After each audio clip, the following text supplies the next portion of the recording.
Welcome to Pansa Pansa Live podcast. This is our fourth episode. In this episode, I have the opportunity to talk to an African American sister, Dr. Yvette Butler. In this episode, we discuss the Black experience and as well as immigrant experience.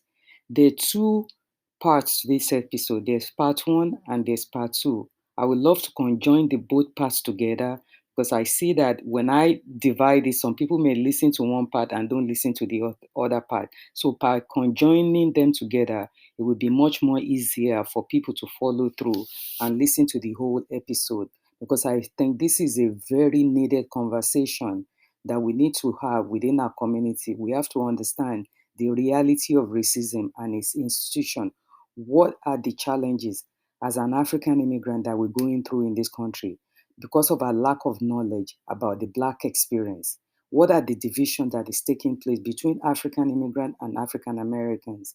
How can we coordinate and work together, appreciate its commonality, and then recognize our differences? Those are the focuses of this conversation. I hope you enjoy it and stay tuned. We continue to educate our community and actually continue to bring out many of these topics that will be much more beneficial to us. Thank you for listening.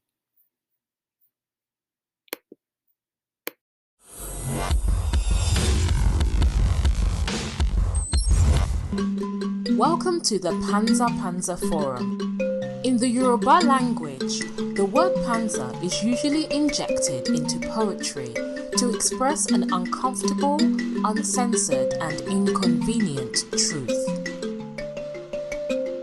The Panza Panza Forum is candid conversations about the life of African immigrants in America as it relates to their adaptation to their new home.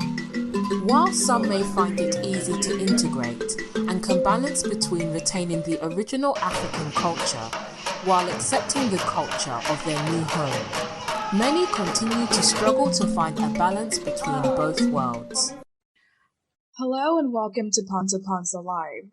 This is a podcast where we discuss the lives of African immigrants and their assimilation into Western society as they raise younger generations in a country that is quite different from their own.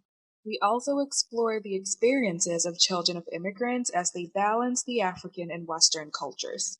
I am your host, Baba, and together with the founder of Panza Panza and my co-host, Ms. Kemi Sariki, we present to you this informative, interesting, and expansive dialogue about the intricate experiences of African immigrants in America.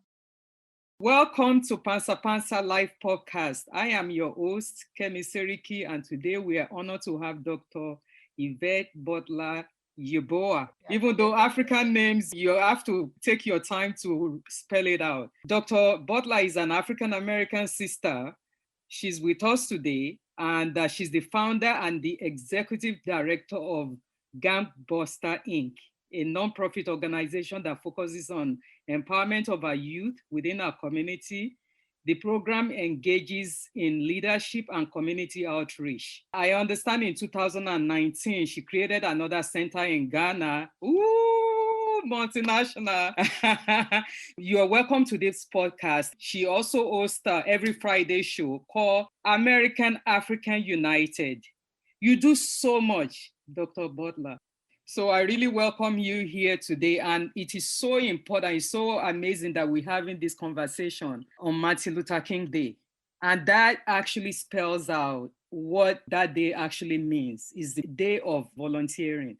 It's the day to talk about injustice. It's the day to talk about the challenges that the people who are less privileged, what are the challenges that they are going through. So I'm happy that we are having this conversation today, and you are the first sister from another mother who came to this event today. I was just roaming through my head because the reason why I wanted to have this conversation, especially with an African American person, is to bring togetherness of people of the diaspora, because we have to start understanding the conversation, start talking about ourselves.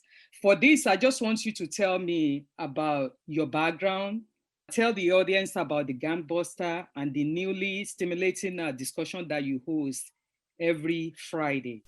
Thank you so much, Kimmy. Well, a little bit about my background. I am actually, as you said, African American, born and raised out of California, so West Coaster. Now living on the East Coast, which is totally it was a transformational shift for me, and now doing stuff internationally, which I always wanted to do. I'm actually a medical physician by profession, infectious disease specialist. I used to work at Howard University and do infectious disease there. With some of the first clinical trials for AVT, looking at the positive patients, I did a whole transformational shift. I went to school and, I thought I was going to be this wonderful physician who was going to be curing all these infectious diseases. And I realized later on in my life that it's not always about people aren't looking at the cure; they're looking at maintaining and keeping long-term, making an illness a long-term disease where you can make money. So it's all about capitalism. I realized it's all about capitalism in the medical arena, and I definitely didn't think that was what it was about. I did this whole transformational shift as far as in education, because if we educate our communities to live healthier, to do things differently, we will have the longevity as people of color in this world, basically in this country. Because, historically, African Americans, we've been experimented on, we've been subjected to horrific events. And a lot of people try to compare it to the Holocaust. And I tell people 400 years versus 40 years is non comparative. And the things that they continually do for people of color and basically who were those. I was going to digress a little bit. I went to one of the caves, the dungeons in Ghana, and they had an inscription about the immigrants from Africa. We are not immigrants. We were snatched from the coast, the west coast of Africa. We were not immigrants.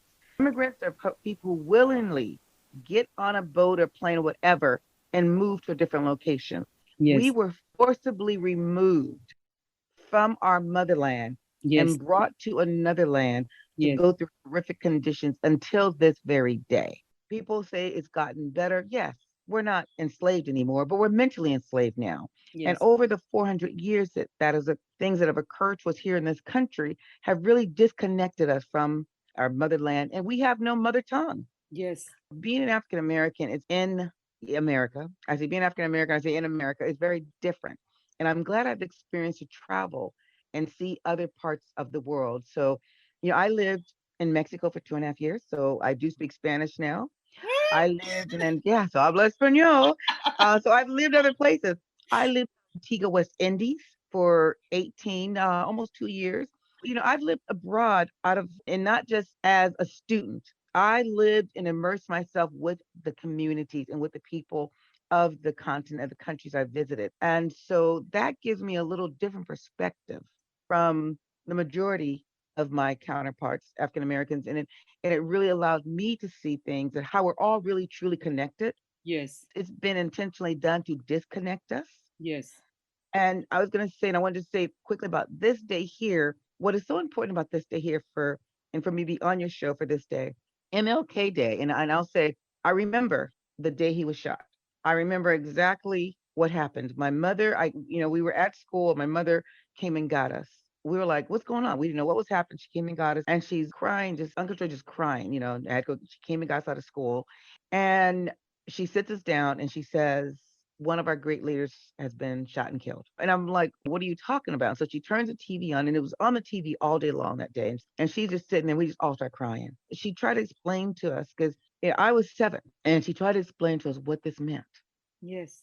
and for the future of our people. Mm-hmm. And one thing that Martin Luther King Jr. was, as well as people don't talk about it, Malcolm X, they Yes. were Pan-Africanisms. Oh, yes. They believed in the unity of us. And a lot of Yes. people you don't see this in books. You don't hear people talking about it because they Yes. try to minimize it. Because Yes. if they minimize it, we as African Americans here in this country will not know our historical roots and not know the Yes. connectedness. People don't know that when Kwame Nkrumah was elected as the first, I say, president Of of, of Ghana. of Ghana, Martin Luther King was there. Mm-hmm. Malcolm X was there. Well, W. Du Bois died too. Actually, unfortunately, died right before he was elected as president, but he was there when he was head of parliament. Yes. So these people were there. And there were many more African American folks who were at that place, that location, Mm-hmm. when he was taken to what they call the Black Star Square, and then, Yes. and inaugurated. And for the presidency, our people were there. And I tell people because people don't know that we had the connectedness with even our great leaders, Martin Luther King and Malcolm X. They were there. Yes. And one of the things that one of the quotes that Kwame Nkrumah says when he was giving his speech is that freedom, I can't do it verbatim, but it was Mhm. basically freedom. The freedom of the African people is meaningless without the freedom of all Africans African people. around the Yes. world. Yes. So it wasn't just about the freedom of Ghana. It wasn't just about the freedom of the Africans on the continent from colonialization. Mhm. It was a freedom of all African people in the United States and Canada and the West Indies, all over the world. It Yes. was a freedom of African people. And if we're not all freed, it Yes. is meaningless for Yes. one country to Yes. be free. And you're so right to second what you just said. When I first came in here, I didn't know about colonization. I didn't understand what colonization means because colonization to many of us back home, which some people might want to disagree because they read something, okay, was that the white man came to Africa to open our eyes in the darkness. Without them, Yes, yes. we were in darkness. Because when we were colonized, after the slavery was over, they carved Africa. That was when they talk about scrambling Africa according to who is going to go where. And they design our curriculum. They tell us what we have to be learning in school, what they have to teach us. So when I came to America and I took Black Studies in school, only one class with this great professor at that time at Lehman College, Professor Morgan. Oh my God, really highly qualified to teach that class. And I started questioning, and certain things start clicking in my brain what actually means for the life of the Black people in this country. Mm-hmm. And that allowed me to more I inquire bet. into more than what I've been taught in school, because I Yes. didn't understand colonization until I studied Black history. That woke up my awareness that, okay, this is what it actually means. I found out that even what is being taught in school was not adequate enough. You have to go outside the academia because many of the books written by certain set of lecturer or some of the historian of African American history were not allowed into the mainstream knowledge of Black studies. People like Dr. Henry Clark, Dr. Ben, and many of their colleagues Yes. at that time, whereby I really have to understand what it means to be Black and what colonization has done to the continent of Africa. Mm-hmm. One thing I also find out was that many of our leaders who came to study in America, who went to mostly historical Black colleges, were actually being raised. It's like a rebirth for them when Nkrumah came back to Ghana to actually push and said, all of us has to come together. Or even Nnamdi Azikiwe, who also went to historical Black college, I think Lincoln University at that time, I'm not sure, I have to check on that. They came back, they have a different mindset than those Africans who went to study in Britain. We that we are in this country, we have so much work to do as an immigrant. African Americans have a lot of work. We don't even know our own history. And I'll be honest with you, I could not stand history when I was in school. I have become an historical buff now as far as learning Black history. And the reason why I didn't like history is because here in the United States, they didn't teach us about Yeah. our own historical background. We weren't part of the fabric in the history books. The textbooks talked about all these other things, and it was literally as if we started here. They talked about slavery a bit, Mm-hmm. not in detail. And they never would be very graphic about what really happened. Now, as an African American in America, and you aren't learning or seeing anything of yourself Mm-hmm. in this book as you're doing it, while you're in school, you're unsatisfied with it. We didn't even know anything about our own self. And there's so many uneducated African Americans. And I tell people to read The Miseducation of the Black People by W. Du Bois. Yes. And I Yes. tell our young people that now. There's a lot within that book that he wrote, and people don't Yes. know that he's buried in Ghana. Mm-hmm. W. Du Bois is buried in Ghana. There's a museum there just dedicated to W. Du Bois. Most Americans, the ones I would say not black, white, most Americans don't know So we don't know. Yeah. that he is buried Mhm. in Yeah. Ghana. When I found out, I was like, I started asking people, do you know where W. Du Bois is buried? Mm-hmm. They're like, well, no, somewhere here. I'm like, no, he's buried in Ghana. Yeah. He died in Ghana and wanted his body in his ancestral home. But He did this is not want his remains here. Yeah, this is part of the conversation because, like I said, I've called in your show a couple of times and I saw the name that you choose, which is why it kept boggling my mind. I said, I have to ask you this. Why did you call the show American Africans United? My husband actually coined the name. The reason why it's African Americans and Mm-hmm. it's American Africans United, because he says, first of all, Africans are a noun. It's a noun. So Africans. Mm-hmm. American is just, we're here. So you can't have African Americans. You have to have American Africans because we are Africans living in America. And Yes, that's what we are. yes, So you have American Jews. You have American Japanese. You don't have Japanese Americans. They say American Jews. He says yes, when he looks at it, because we have to really script how we think mentally. And words are very powerful. So yes, if we're Africans or Africans are nouns, so we're a noun. So we're just people from African descent living in America. And he made that, there's for those all in the diaspora. Even though we were born here and some of our, for 400 generations, this is not our ancestral land. Our ancestral land and our ancestral roots are from Africa. And yes. if any black out there from the United States say, oh no, I'm not from Africa. Where are you from then? You're not, you didn't just all of a sudden pop up after slavery. You're right about that because I've met many African Americans that the moment they know I'm an African immigrant, they tell me that I don't call myself African American. I call myself Black America because I don't know where my ancestors came from in Africa. So they go into all this conversation and many times I just have to respect their opinion of how they want to view or call themselves. It's part of the discussion that we have to continue to expand on. As time goes on, maybe as time goes on, people will finally realize it and say, you know what, I could connect to the continent because that's where my ancestor came from. Because like I always said, we could gain so much from each other.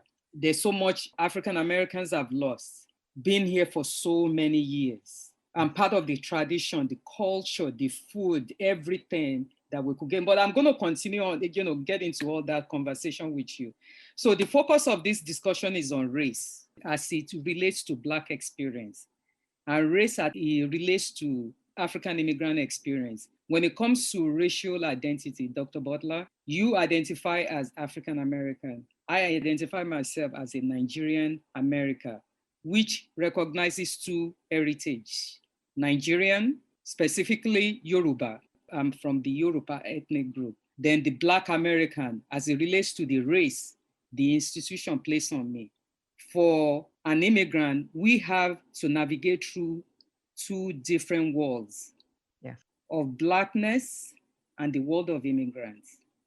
The Black experience is historically unique, but the Black experience is foreign to African immigrants. Even though we were colonized by the Europe, African immigrants in America do not understand what is it like to be Black in America, in a racialized society. We've never lived in such racialized society whereby we have whites, we have all these different groups. Because as an immigrant, when I was in Nigeria, people just know, oh, you are Yoruba, you are Igbo, you are Hausa. And if I go to Ghana, oh, you are from Nigeria, you are from Togo, they will mention which country that you came from. So Dr. Butler, can you educate our audience? What is Black experience? When we talk about the Black experience, and immigrants cannot relate to this, is after 400 years of going through horrific events and what we've experienced here. And one of the things I always tell people to start off when we talk about immigrants from the continent, you're coming from a country that is predominantly Black, Yes, that the people predominantly look like you. yes. And you don't have the same, there's classism, but it's not the racial Mm-hmm. insensitivity. Here's racial first, then it's class within the race, And so the Black experience is very, very unique and different from what an immigrant from an African country goes through. And so I tell people, because you haven't gone through the racial insensitivity of not just whites, but predominantly initiated by whites, but then every other race comes and jumps in on it. Yes. And it's funny because when we talk about whites and blacks have been here the longest before Chinese, Japanese, and I won't say Latinos because the West Coast, where I'm from originally, just birthwise, Yes. Latinos have always been part of the fabric in the West Coast. There were Mm. 5 states that were owned they were Mexico territory. So Mexicans, and I say Mexicans, not Hispanics, Yeah. Mexicans have Mexican. always been in United States. Yeah. So when people try to say they haven't been here, so the West Even Coast is a little, Texas. oh yeah, Texas, Arizona, New Mexico, California, Nevada, those were all those states were owned by Mexico. Yes. And one thing to know about the Black experience here in the United States, Blacks, depending on where you come from coastally in the various different states here, we have a different experience. I have a very different experience than a Black from the South. Mm. I have a very different experience than a Black person from New York, Mm. from a Black person in Boston, in Chicago, in those areas. We all have different experiences within this country. Yes. One of the things I tell people, and that's why I say I think every Californian Black should definitely go and live somewhere else or visit other places. Because as a Californian Black person, Mm-hmm. I did not see racism slap me in my face until I started moving up the academic ladder Wow. and the financial ladder. I Mm. did not see that in elementary. I didn't see it in middle, didn't see it in high school. Not until I got into college and start getting and refining who I was and identifying what career I was going into, did I start seeing racism in California as far as pressed upon me. Now, I have friends and other colleagues now who are from the East Coast, from the South. There was a distinction of white and Black Mm. in those areas. California does not have any historically Black colleges. There weren't enough of us Black folks for Yes. them to be so, I guess, so derogatory and have so much separatism. There Yes. was separatism earlier on, but it wasn't like in the South where there was a fine line. I don't believe in California we had drinking fountains that says white and Black. Mm. People grew up with those. We did not have segregated schools. Now we had sometimes segregated communities, not knowingly, but Yeah. we didn't have segregated schools. That when I came to even studying that, and then when I came to meet people who went to segregated schools, I mean, literally in the 50s, 1957, and actually here, and because people, and I now live in the DC area, and DC is south of the Dixie borderline. So DC is south, it's in the southern part of the United States. And people don't realize that it is in the southern part of the United States. And it was interesting because they still had segregated schools into the 70s. Mm. That was so understand how that was new to me. And so the Black experience is different from where you live in this country and what kind of oppression you see. And one of the things that was very telling, because here, I just, in the United States, we've always been trying to fight for equality, basically. Yes. And one thing someone said to me during the civil rights movement, and I loved it because this was a new phrase and coined to me. The civil rights movement, they were fighting for civil rights, just for people to be civil to us. So it's not even equal rights. Mm-hmm. We were just fighting for people to be civil to Yeah. Black folks in this country. And I look at it like, when you think about it, we should have been thinking about equal rights, but that wasn't even nowhere near. And we're still fighting for Yes. civil rights for people of other races and other backgrounds to just be civil to us. Hmm. And that is something that an African immigrant does not have to think about. Because Yes. in your countries, you don't have those type of things going on. Yes. They don't even exist. I love my husband. I'm so glad I am married to Ghanaian. Our blending our cultures, it's been challenging because he will ask, because he's never experienced some of the things that I've experienced, and I just take it for granted. So I'll give a real life situation just recently when Breonna Taylor's killers Mm-hmm. were not even prosecuted for her death. Yes. And they were prosecuted for the one who was prosecuted was endangering the life of the neighbor. My husband couldn't understand it. He says, wait a minute, that's crazy. We have a justice system. And I'm like, yeah, we do have a justice system. He could not understand Yeah. how that happened. I actually knew it was going to happen. I knew they were going to acquit them. Yeah. I knew they weren't going to have any charges whatsoever for killing someone in their bed. So I knew that was going to happen. When he saw the verdict, he was like, "Oh my God, how could this happen? This is not America." I'm like, "This is America." It is something that many times it is so painful. It gives me nightmare. It gives me so much anxiety that it's something that you cannot just imagine the level of injustice that is going on. And with Black experience, that's part of as people who have been oppressed for over 400 years. African Americans were able to generate their own kind of language, okay, the culture, okay, they generate their food. Okay, how do you cook from being taken away from the continent that this is what you eat, but you have to be able to pull in and said, okay, how do I prepare food from the scrap that was being left for my family?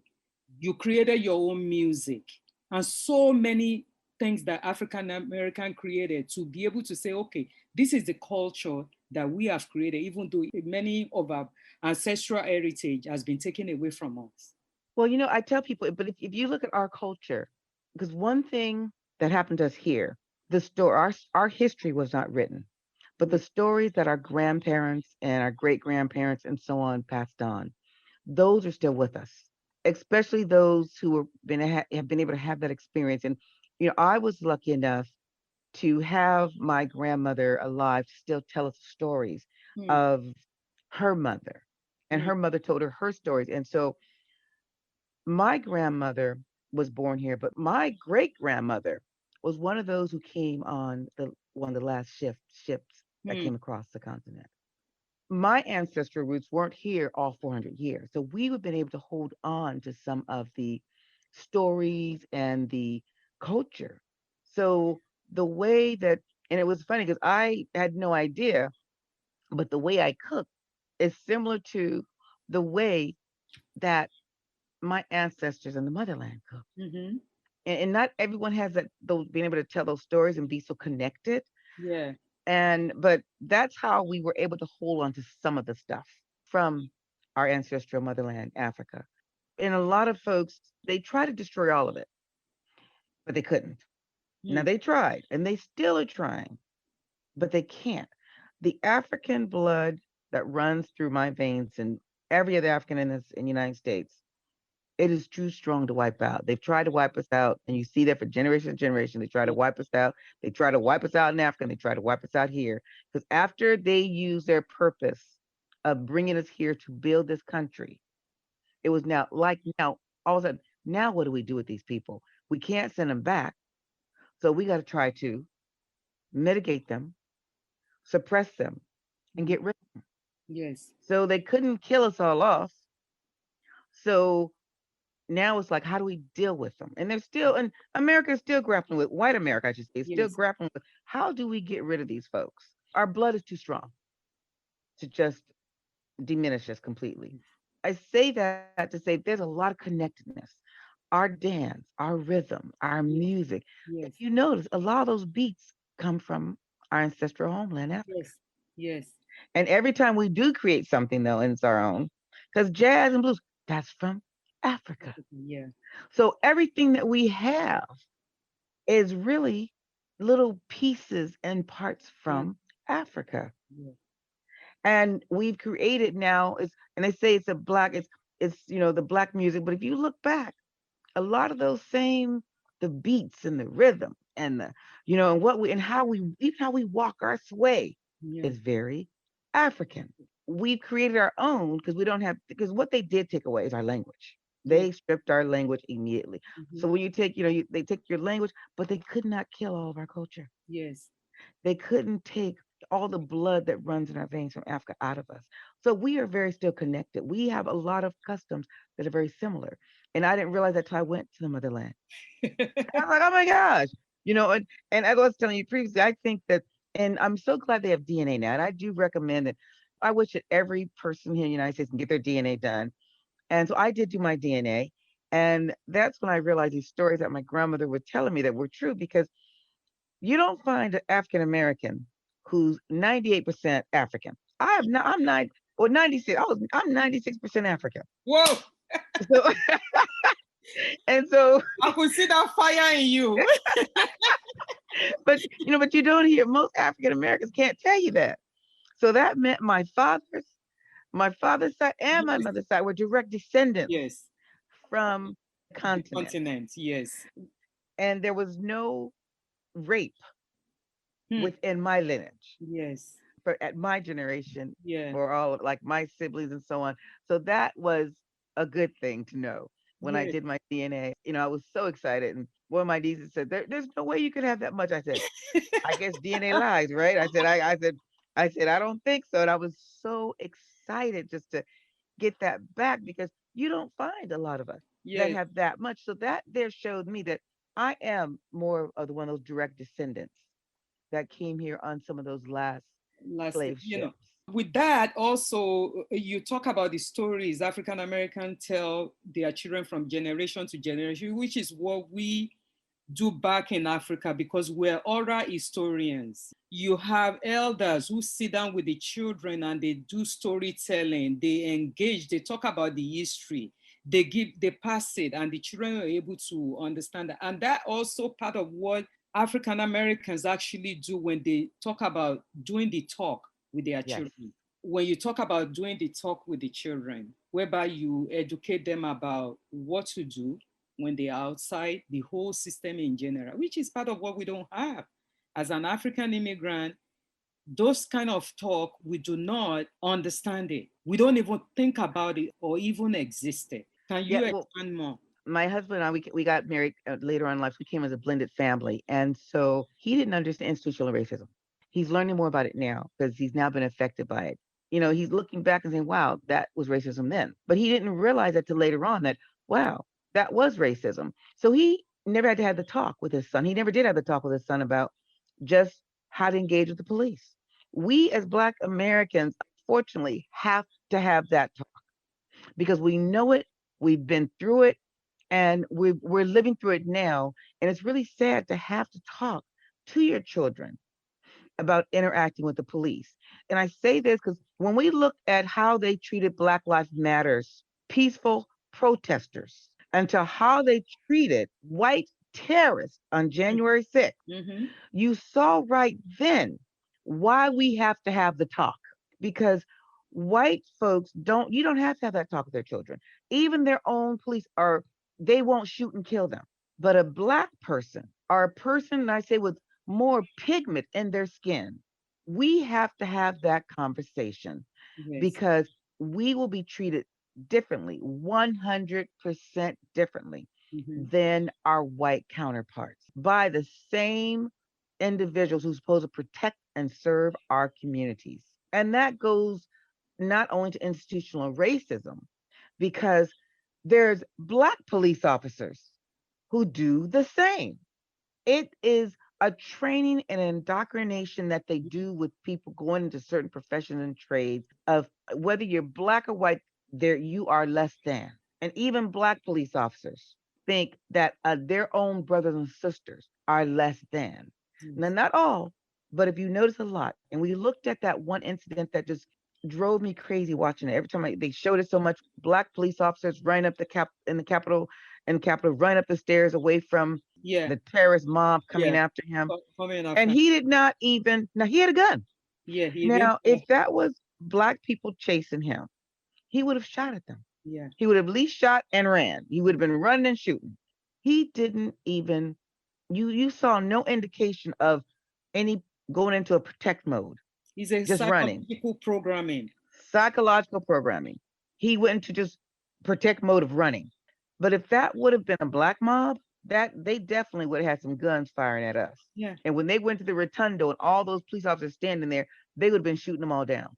There would not be no standoff. Kind of. No, Yeah.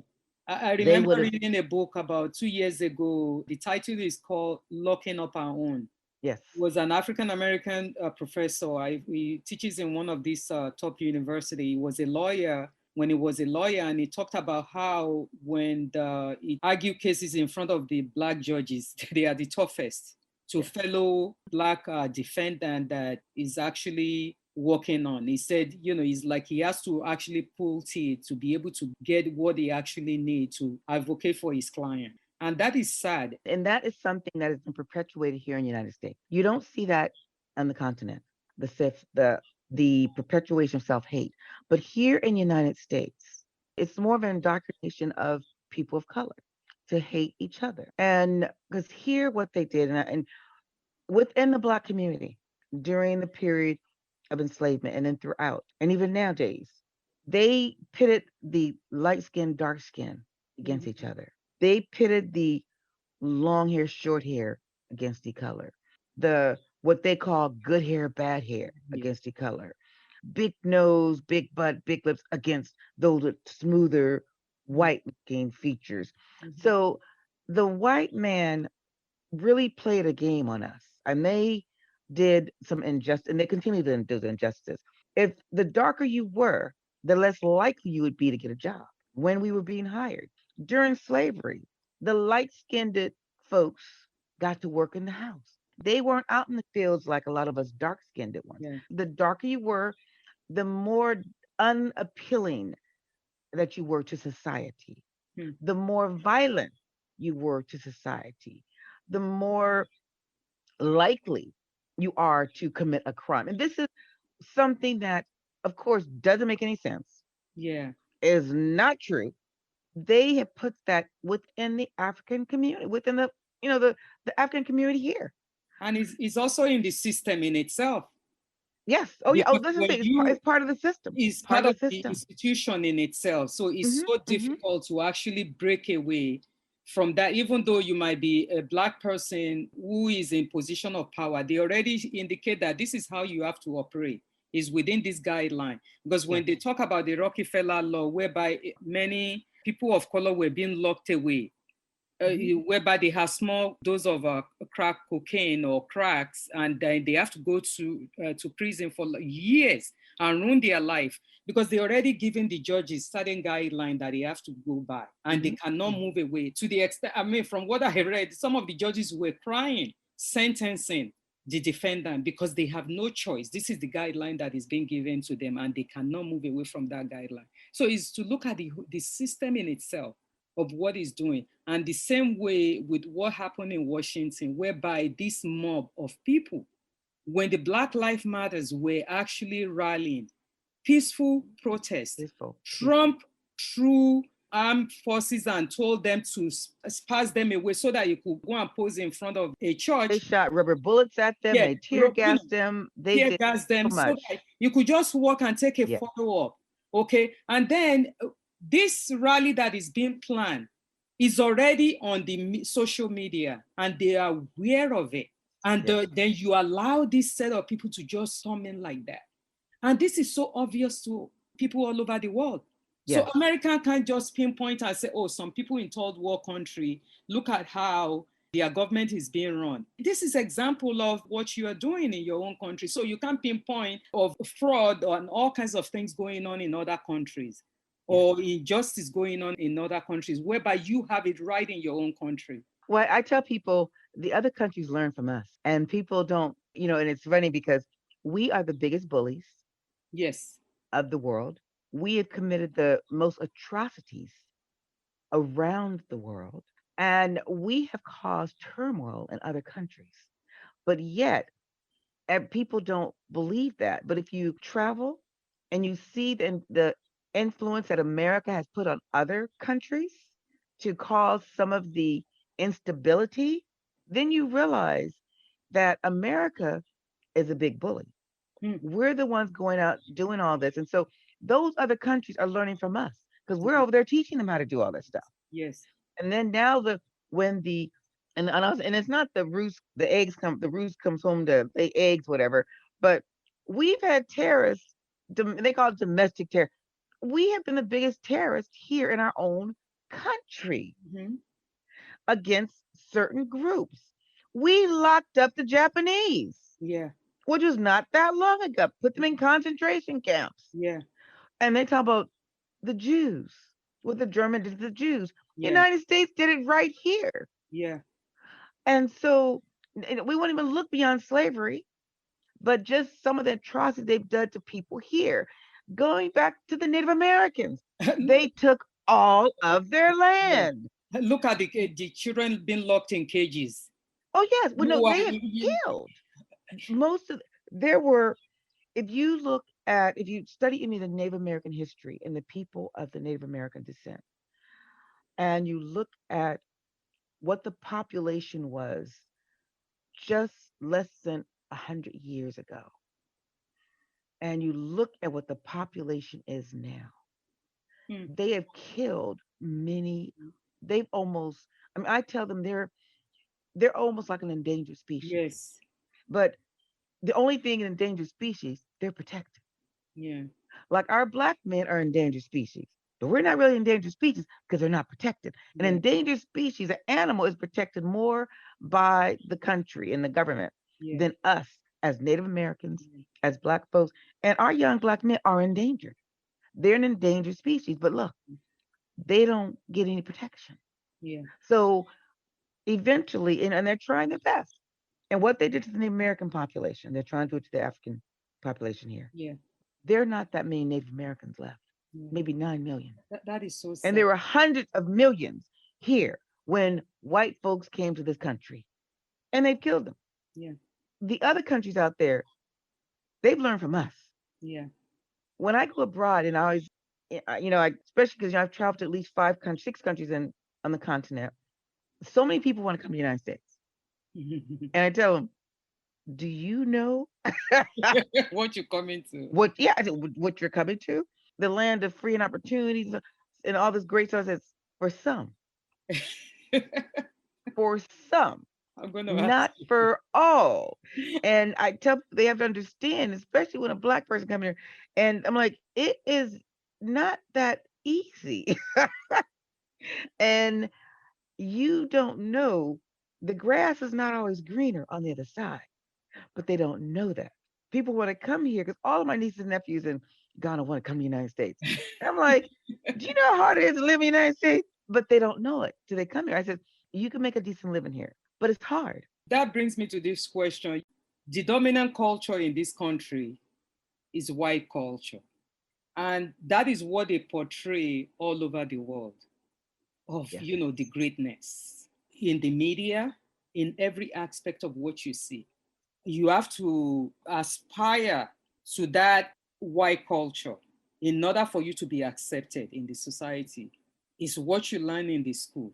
It is what is acceptable socially. Like you said, some of the black music and what black have developed does not make it into American mainstream media.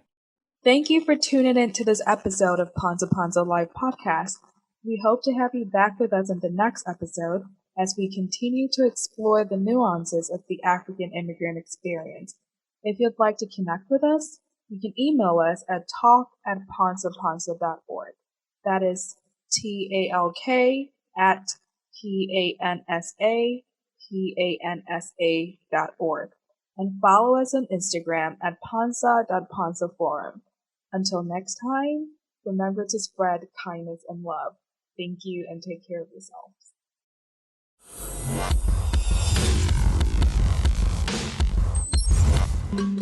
Welcome to the Panza Panza Forum. In the Yoruba language, the word panza is usually injected into poetry to express an uncomfortable, uncensored, and inconvenient truth. The Panza Panza Forum is candid conversations about the life of African immigrants in America as it relates to their adaptation to their new home. While some may find it easy to integrate and can balance between retaining the original African culture while accepting the culture of their new home, many continue to struggle to find a balance between both worlds. Hello and welcome to Panza Panza Live. This is a podcast where we discuss the lives of African immigrants and their assimilation into Western society as they raise younger generations in a country that is quite different from their own. We also explore the experiences of children of immigrants as they balance the African and Western cultures.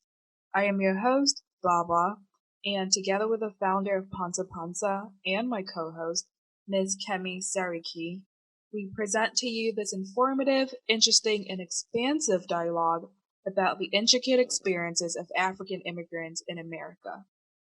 The dominant culture in this country is white culture. And that is what they portray all over the world of, Yeah. the greatness in the media, in every aspect of what you see. You have to aspire to that white culture in order for you to be accepted in the society. Is what you learn in the school. Yes. It is what is acceptable socially. Like you said, some of the Black music and what Black have developed does not make it into American mainstream media. That brings me to the question of the biases between Africans and the African American. Actually, people of African descent, because sometimes when I have the conversation, the Caribbean, people from the Caribbean say, "Are you leaving us out as if we don't belong to the continent?" And then I have to remember, I said, it's all people of African descent all over the world. Why do we have so much strong negative image of each other that is continuing to pull us apart?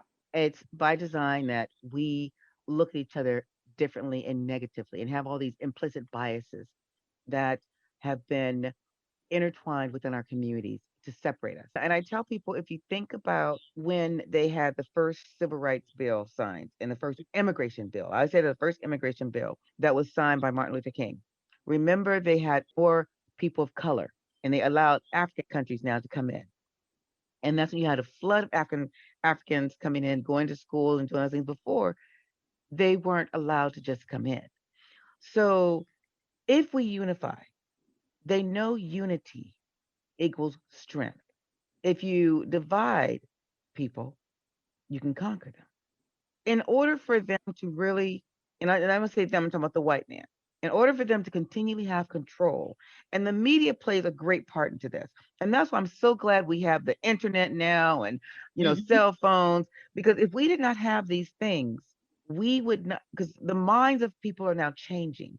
There's so many Black Americans or Africans and people from the West Indies who now have repatriated and gone back to the continent and Yeah. living across the continent. What they did with us here and the media, and they did it through the media, they did it through, utilizing TV, radio, every forms, pictures, everything they could do to make sure that we did not want to be united. And so, and I tell people if you think about when they signed that bill, what are some of the pictures and movies that came out at that point in time? Tarzan and Jane was a show. It was a series that came on weekly here in the United States, and Mm. it was filtered in these homes, across the country, and also within the West Indies. And so Tarzan and Jane showed us as African Americans that our brothers and sisters on the continent were uncivilized. Yeah. They ate each other.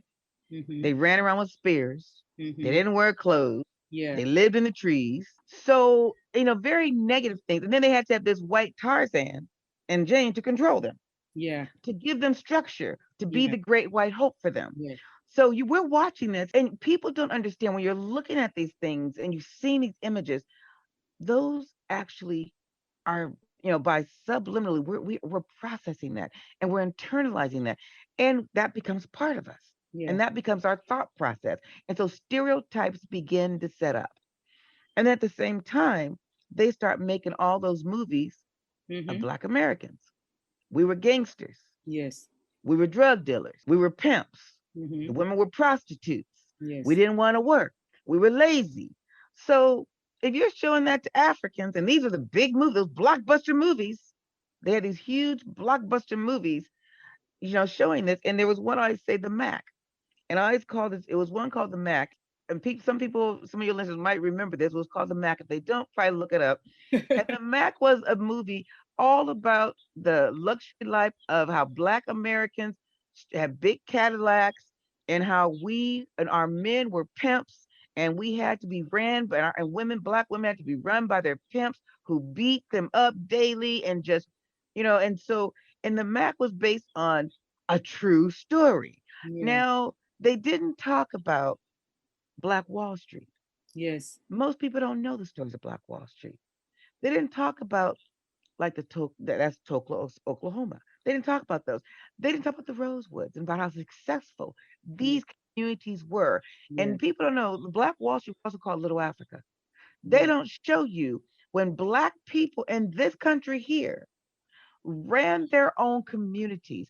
White people came to them. They had their own banks, their own hospitals, Yes. their own Yes. schools, even their own airports. White people came to them, to their banks, to borrow money. They do not show you these, even to Black Americans, Yes. but definitely to those on the continent. Because imagine if they did show some of those things, we would want to strive to be like that and be like them and Yeah. be connected to them. Yeah. But when they show us those negative images, no African coming to the United States wants to associate with a Black person who's lazy, probably doing drugs. We're populating all the jails because we're criminals. Nobody wants to be associated with us. You align yourself with those people in the white system. Yes. And Black Americans, I, you know, I don't want to go to some country that they claim and say is where I come from and these people are uncivilized and I'm now here in the United States and I'm a civilized person. Mm-hmm. I'm not going to go over there and all of a sudden live in an uncivilized community where you don't have anything, Yeah. not knowing that those were all By design. images to portray. They were all by design. All by design And to it's so separate us. funny that when African immigrant comes into this country, when we come to this country, we live in predominantly the Black neighborhood. Yes. We don't live in white neighborhood. And we are all brought to that environment where we go to the same school, we're faced by the same police force, we Yes. receive the same health care within the same neighborhood. And I asked some people, I said, when you see those who come from Europe, they are also immigrants. They never show you Europeans that they are immigrant because they Yes. don't live in your neighborhood. You don't find somebody from any part of Europe coming in, or maybe from Britain, who is white, coming in to live in Black neighborhood. Where do they live? Because they never show you those pictures of those people that they are illegal. So all these things is by design. Okay, let's Yes. leave all this ethnic group among their fellow Blacks. They're all going to achieve all this. And then when we are all living together and then we try to pull African immigrant pulling their own children and say, you must go to school, you must do this, you must do that. Only few of us, of our children able to make it, then we claim that, oh, this is a model minority. Our children are well educated. They've achieved this higher education. Even though they went to all this Ivy League, they are not making the money. So that's part of where the challenges comes in for the African immigrant. Well, that was, and I'll tell you honestly, that this is one of the reasons why we started American Africans United again, because other groups, and I'll use the Jewish group as an example. When Jews are immigrated to this country, the Jewish community embraces them and helps them learn to navigate the system. Yeah. That's something that we don't do. It is our job, and I truly feel it's my job as an African American who was born and raised here, as an African who was born and raised in this country, for me to teach those immigrants coming to this country how to navigate the system. It is my job. I think the more we start working with each other and understanding each other, and I tell people, you don't have to go to that country, but we have to have more of an open mind to work with each other and understand each other. And I think Blacks in general and Africans in general, we need to have our own communities where we are working together. We're learning about each other. We're doing all these different things because Jews have that. When they come in, they embrace an immigrant, they help them, they do whatever they have to do to make sure they're successful, to make sure they understand what this country is about. But yet we don't do that. That's one of the things that I do personally too as well. I help people how to I teach them how to navigate the system Yes. because this system Hmm. is not as it seems. Yes. And one of the things I do, I teach our young people here about African Americans Mm-hmm. and I teach them about the African immigrants and the historical piece of how we came to be. Because I'm from African king and queen.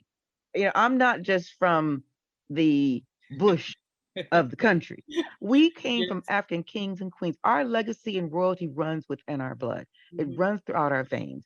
And I believe if people of African descent, wherever we are across the continents and across the world, we need to know that and we need to embrace that. And once we do some of those things, will work more closely aligned with our African brothers and sisters who are newly arrived and immigrants to this country or wherever they're going. And Yes. I think, and it's really our responsibility. And then I believe when I go to Africa and I tell them, it's your responsibility to tell me everything about your country. And what I do before I even travel, I try to learn as much as I can about the history of the country too as well. Yeah. Yes. And that's something that most immigrants, especially African Americans, they don't try to learn the history of this country coming in. They just come in. Yes. Learn the history of the country you're going to before you step foot in that country. So Yes. you'll have a better sense and understanding of where you're really going to. Yes. And like we used to take young people to South Africa for, one of our countries we went to like for 9 years. So I took students and, 18 and under. The youngest I took was 11. But before we stepped foot on the continent or in the country of South Africa, what we did, the young people, we had to learn about Shaka Zulu. We Yes. had to learn about the Boer Boer War. We had to learn about all the Dutch invasions. We had to learn all about that historical piece before we stepped into Africa. Yes. We already knew about apartheid, but they had to learn more about that too as well Yeah. before we stepped foot on into South Africa. And so they had some historical presence, perspective before they got there. And then the South Africans that we brought here, we made sure because they would come here for about a month. And so for one whole week, we talk all about Black Americans. Yeah. you Yeah. know, we went all back to slavery and how slavery has negatively affected us over the generations and over the centuries, that it's negatively impacted us, and how it's now mentally enslaved us and castrated our men and women, and showing them that so they can understand when they meet another African American here, what type of environment we live within. So, and I think knowing some of those things and teaching some of that stuff will give us a better perspective of each other and help us work more closely aligned with each other. We need to, because like I said, many of the immigrants, when we come in here to this country, is about achieving that American dream. So we want to go to school, be able to graduate. At the same time, we're raising our children. And these children we are raising, sometimes we use the technique that we use from home, whereby as long as an adult said you did something wrong, we already take the adult part and say, okay, this is what they say you did. You have to be punished for your behavior, without even listening to the children, without understanding the perspective of what that child may be struggling with. We over punish our children and tell them, listen, you need to do A, B, C, and D, because we're also struggling to make ends meet, and said, well, I'm trying to generate this life for you so that you have a better life for yourself. So just stay focused, go to school, have your education. If you just do that, everything will be fine. Then after these children graduate, they have problem in connecting. Because one thing that I found out in this country, one thing that I saw in this country, many of these institutions of Ivy Leagues, many of these white kids, when they are graduating from college, they already have mentors in different corporate environment. Even if it's an uncle or somebody who is going to mentor them and let them know, okay, you are in engineering, you have to do ABC and D. These are the people you could do internship with. You are in business, this is what I could help you with. Okay, these are the steps you have to go through. Okay, so that is part of how they break into the system. I have to go to this as well. A lot of Africans come in, all the immigrant Africans come in, the kids go to Ivy League schools. Yeah. But they don't realize that, and I recommend that they go to an HBCU first, because then you learn how to survive. Historically Black colleges teaches the Black man and woman how to survive in this world. Kwame Nkrumah went to Lincoln University, which is a HBCU. Yes. The earlier immigrants who came into this country for school, a lot of them went to HBCUs, and they learned what it is to be Black in America, what it is and how to survive. And if you look back at those leaders who are the ones in the 50s and 60s who ruled and were overseeing the continent, the ones who went to school abroad, and if they came here, they went to HBCUs. And they went back and they were able to lead and guide the countries Yes. in a different way. Yes. So I always try people, don't try to send your child to no Ivy League school. They will take you in, but they're not gonna teach your Black baby nothing. They'll teach your Black baby what they think they should know, but not how to survive. And what I've realized, and because I've worked with literally, I mean, over 20,000 kids and families now.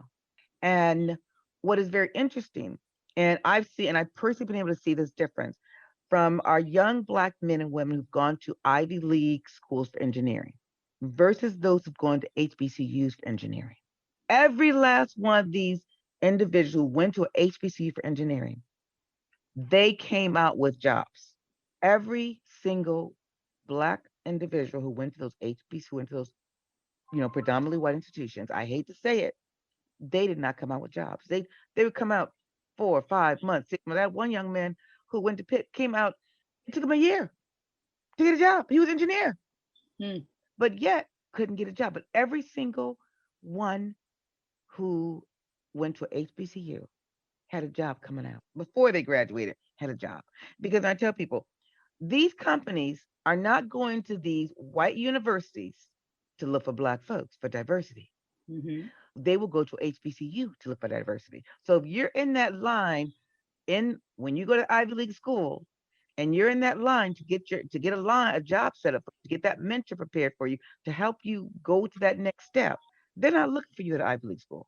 So you will be overlooked at Ivy League school. No matter how good your grades are, no matter how at the top of the class you are going to have a harder time than your white counterpart at that school getting a job coming out versus the HBCUs. When they're looking for diversity, they're going to go to HBCU and you will be hired. Yeah. And that's why every single one of them came out with jobs. And then they had mentors starting off because there's other Blacks who've been there, and done that. So you have that opportunity. And I try to say, do utilize your undergraduate experience at a HBCU. Then go on, do your grad studies, whatever. Also, I call them PWIs, predominantly white institutions. So go to a predominantly white institution afterwards. But get your foundation and get your Blackness and understanding how it is to be Black in the United States. You're not going to get it at a white university, but you will get it at an HBCU, So as well as a good education. even though not all of our children will, thank you for that, Dr. Butler.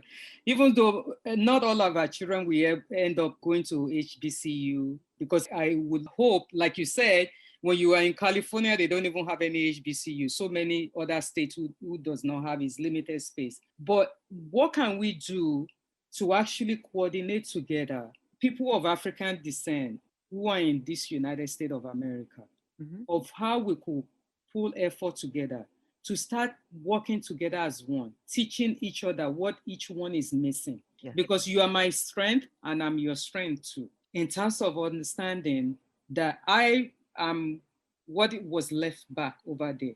You are my sister. Because when we're talking about slavery, that they took somebody's brother, mother, uncle, cousin, Yes. those are the workforce that's supposed to develop the continent. Those are the people that they were supposed to pull that continent to where it should have been. But the labor force in Africa were taken away, brought to America, to South America, and dispersed all over the places to build American empire and Europe empire. So when we realize that, how can we, especially for us, design something whereby we could pull together and be able to overlook some of our differences, actually appreciate our differences among each other. Because where I work, I have some co-workers, they will tell me, give me Yoruba name. And I always love to give them because among the Yoruba, you have the religious name, you have the praise name. The praise name is the name they will give you when any family member comes over and they invoke that name into the family poetry. And then they sing it to you. They say it to you to the extent your head grows. And then when I tell them, I said, I'm going to give you a joke. And I tell them the meaning. I'm going to give you a journey. And they say, wow, this is so powerful. Yes. And that's what I know that they're missing. Or, I tell them the food that I cook at home. And then somebody from the Caribbean said, oh, I make something so similar. Or somebody from the South said, yeah, we do the same thing.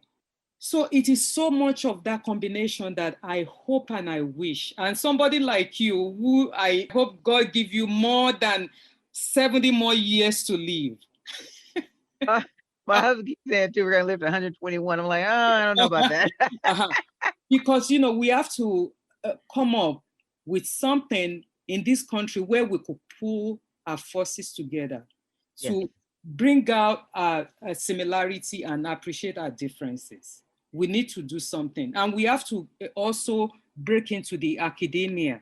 Because one thing that I see, African immigrants who are teaching African studies and African Americans who are teaching Black studies, they are not combining efforts together. We need to start writing our own stories and teach our own stories. And one of the most important things I tell people, the way we can really come together is about come together on our commonalities. Yes. And we have more in common than we do have separate. And people don't realize that. We have more in common. And I say this because the former ambassador of AU, Dr. Ericana. Yes. Her and I had a lot of dialogues regarding this. And I was actually working on the group to unify us when she was part of the AU. Okay. And we still have conversations on how we can really work and and become one. And I look at it as we have everyone who comes to this country or anywhere, they want a decent place to live. They want decent health care. They want great education. They want to have the political aspirations. So there are things that we all know and want. So working together on those commonalities and helping each other build communities, even within this virtual world, is the best time right now we can do it because Yes. we can do that. And so enabling folks and of all of us coming together and talking about what do we want from the educational system for our children? What do we want and how? And giving people skills of how to obtain their first home loan and getting their first home and helping them with these resources. And I think if we start looking at some of our commonalities and what we all want in common, the difference will dissipate. And then sharing some of our cultures every step of the way. Yes. So, for example, if we talk about education, we know we want all of our kids to have the best education, be able to have all the resources that are available in this country because we're here in this country now. Yes. So ensuring that we get those and teaching parents how to navigate the system. And in the meantime, learn about each other's culture and sharing some of the, well, how is it in your country? This how it is here. These are some of the differences. These are some of the similarities. And teaching each other culturally about each other every step of the way. As far as housing, how do you guys get a house in your country? What do you do? I mean, for example, in Ghana, we had to pay, we're now trying to build our home, but we're renting some apartments and we had to pay 2 years in advance. Now, who in the world pays 2 years up front? That's how it is. Yes. So that, learning some of these cultural differences and say, oh, this is how it is in my country, oh, but this is how it is here. And then helping people get to their first step. Yes. In the political arena, talking about the politics and sharing culture Yes. as we do these things. Yes. And I think that will really bring us together because everyone has differences. And I tell people, if you have 2 or 3 kids, are they all the same? No. Everyone's different. So, but you would love them all same. Yes. But you have to treat them all differently. We tell people, okay, that's us. That is us in a nutshell. We are not all going to be alike, but we all want certain things. We all have things in common that we want. So our commonalities outweigh our differences. And so I always give that analogy as far as in the families, because people are like, oh, we're all different. But are all your children the same? That's how I truly look at I look at this, and my husband looks at the religion. He's strong, a very, very strong Mm-hmm. religious person. I'm not as religious as he is. I look at it as, because he was a deacon actually in the church he was before, and so I tell him that God only helps those who help themselves. We have to help ourselves and each other because God will be in the mix all the Yes, time. yes, But you can't just pray and think it's gonna happen. yes, God helps those who helps themselves and helps each other. yes, So that is what we're really put here to do. We're here to work with each other, and that's why God made us all different. But in a melting pot, you should be yes. working together. Working together. So I Thank you, always tell thank them, you. yes. Thank you so much, Dr. Butler. I really, really appreciate it. I really, really enjoyed the conversation with you. Oh, And so have you I. brought so much wealth of knowledge to the audience as a sister who has visited the continent, married to one of my brothers. Yes. So it is such a rich conversation that we had today. It is rich in the sense of coming from an African American about what is Black experience, to explain to the audience of African immigrant, African Americans about what are the rich Black experience and what African America has struggled to accomplish till today and to be able to survive in this challenging society that they were brought into. It is such a wonderful conversation, and I'm so happy to have you. You Well, I know, want to thank you for letting me be here today. But I want to say one last thing is where they say survive. Remember, they took the rebellious Africans and sent them here. So we have no other choice but to survive. you survive. Yes, So they brought the strongest of the strong here yes, and to build this country and to withstand all the pressures that have been put yes, upon us. And yes, I don't think these white Americans knew, or these white folks knew then that they were bringing the ones who were going to make it yes, and not going to allow us to be destroyed. The ones who came through that whole mhm, slave trade. But yes, one thing I wanted to say also that most Black people don't know, and yes, most immigrants don't know, Black people were on this continent before slavery. So Blacks were already on this continent of the United mhm, States yeah, and throughout Mexico, way before slavery. We didn't just start in the United States as slaves. mm-hmm, The majority of us came through that passage, yeah, but we were already here. yeah, And I want people to know that Black folks, Africans, we've been everywhere in the world because we are the first people. yes, So we have been in every continent way before some of these atrocities that are now going on across the world for Blacks. yeah. We've been, We've been. and only the strongest survive. Thank you so much. I really No, thank appreciate you. it. Thank you. Thank you for tuning in to this episode of Ponza Ponza Live Podcast. We hope to have you back with us in the next episode as we continue to explore the nuances of the African immigrant experience. If you'd like to connect with us, you can email us at talk@ponzaponza.org. That is